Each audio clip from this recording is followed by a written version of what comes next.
La vapeur s'échappe de la marmite et stagne sous le plafond de la cuisine. Sabrina travaille la semoule. Ses doigts s'enfoncent dans le grain, le roulent, le séparent avec une précision répétitive. Chaque geste est mesuré, sec, presque mécanique. Elle ne regarde pas vers le salon, mais elle entend le bruit. Le son du match de football sature l'espace. Dans le salon, Jamal est affalé sur le canapé. Ses yeux ne quittent pas l'écran. Il ne bouge pas. Il ne tourne pas la tête vers la cuisine. La lumière crue de la télévision projette des reflets changeants sur les murs. Sabrina s'arrête un instant, les mains pleines de farine, et écoute.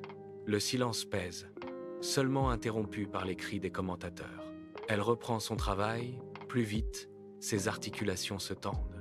Elle dépose la semoule dans le plat avec un bruit sourd. Dans la pièce d'à côté, Jamal attrape une canette sur la table basse, l'avale, et continue de fixer le match. La vapeur continue de monter. La porte claque. Sarah entre, referme violemment le battant et s'approche de l'évier. Elle fixe sa sœur, les mains encore plongées dans la semoule. « Tu ne vas jamais le quitter ?» Il te traite comme un meuble. Sabrina ne lève pas les yeux. Ses doigts continuent leur mouvement circulaire. Il travaille. Il est fatigué. Sarah rit, un son sec qui heurte les carreaux. Il travaille. Depuis 6 mois, il est viré. Il part chaque matin, mais il ne va nulle part. Sarah pose une main sur l'épaule de sa sœur. Papa lui donne de l'argent en cachette, pour que tu ne divorces pas, pour sauver les apparences. Toute la famille sait, sauf toi. Sabrina reste immobile, le souffle court. Ses mains, enfouies dans la semoule, se figent. Ses articulations blanchissent sous la pression. Elle lâche la semoule qui retombe en pluie fine sur le plan de travail. Elle ne répond pas. Elle pivote lentement vers la fenêtre.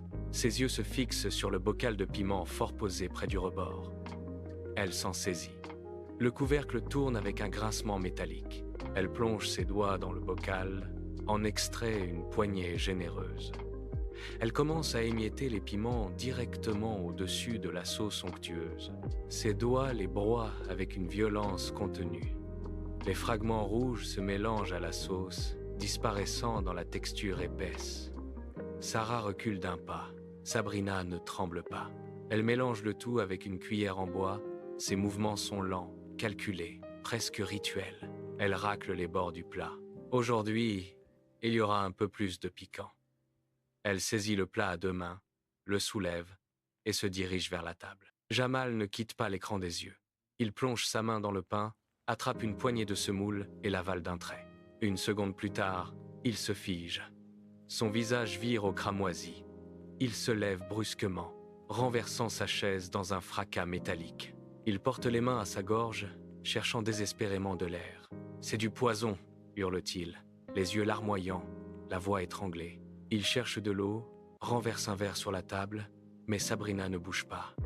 Elle reste assise, les mains posées à plat sur le bois. « Non, Jamal, c'est juste la vérité.